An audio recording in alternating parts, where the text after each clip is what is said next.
Բարև ձեզ սիրելի հայրենակիցներ, ինչպես խոստացել եմ, առաջիկա օրերին, շաբաթների և ամիսների ընթացքում ձեզ պիտի ներկայացնենք զինված ուժերում կատարվող բարեփոխումները մանրամասնորեն և այսօր ձեզ ենք ներկայացնում զինված ուժերի նոր նմուշի համազգեստները, մասնավորապես այսօր կներկայացվի դաշտային համազգեստների մի քանի տարբերակ, ամառային համազգեստը, աշնանային և ձմեռային համազգեստը, որը նաև նախատեսված է խիստ ցուրտ ձմեռային պայմանների համար։ Եվ որպեսզի բոլորի համար պարզ լինի այս համազգեստի որակը, էությունը, տակտիկական նշանակությունը, մենք այժմ գործընկերների օգնությամբ ձեզ կցուցադրենք դրանց դետալացված տարբերակները, որը հիմա կկազմակերպենք։ Խնդրեմ համեցեք։ Ամառային համազգեստի լրակազմ իր մեջ ներառում է թեթև գուլպա, շապիկ և կիսավարտիկ, տակտիկական վերնաշապիկ,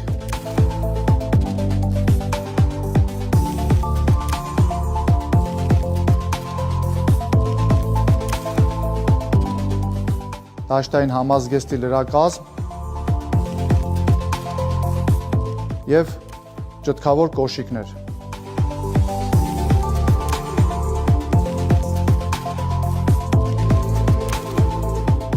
Ինչպես նաև նախատեսված է եղանակային կամ խնդիրների կատարման ժամանակահատվածից կիրառել գլխարկի տեսակները կեպի, բերետ, պանամա։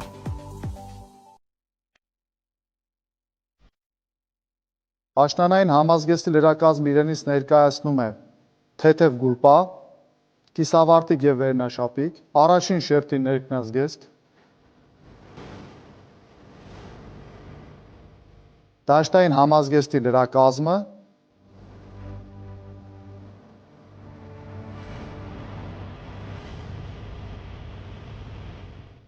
տակտիկական ճտկավոր կոշիկներ։ Ինչպես նաև համազգեստի հետ կիրառվում են ըստ նշանակության բերետ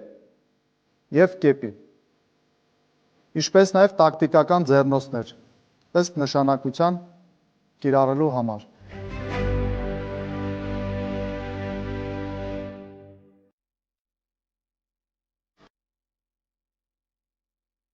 Ձմեռային կամ ցուրտ եղանակի համար նախատեսված համազգեստի լրակազմը իր մեջ ներառում է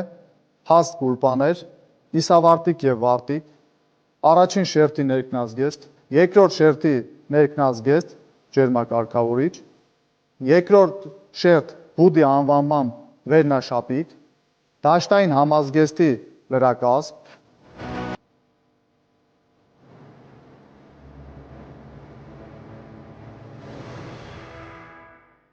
ինչպես նաև լրակազմում առկա է բալակլավա անվանման տարր, որը իրենից ներկայացնում է դիմակ, վսպատ և ըստ նշանակության կարող է կիրառվել նաև որպես գլխարկ։ Սեզոնային եղանակի համար նախատեսված ֆլիզե բաճկոն, ձմեռային համազգեստի լրակազմը, ձմեռային կիսաճտկավոր կոշիկներ, ինչպես նաև ձմեռային ձեռնոցներ։ Համազգեստի հետ կիրառվում են ձմեռային գլխարկ և ըստ նշանակության բերետ կամ կեպի։ Ձմեռային համազգեստի լրակազմի առանձնահատկությունը ջրակայուն, քամիապաշտպան և մինչև -30 աստիճանի ցրտադիմացկունություն, որը վերաբերում է նաև կիսաճտկավոր կոշիկներին։ Ինչպես նաև առկա է ձմեռային գլխարկի նմուշը։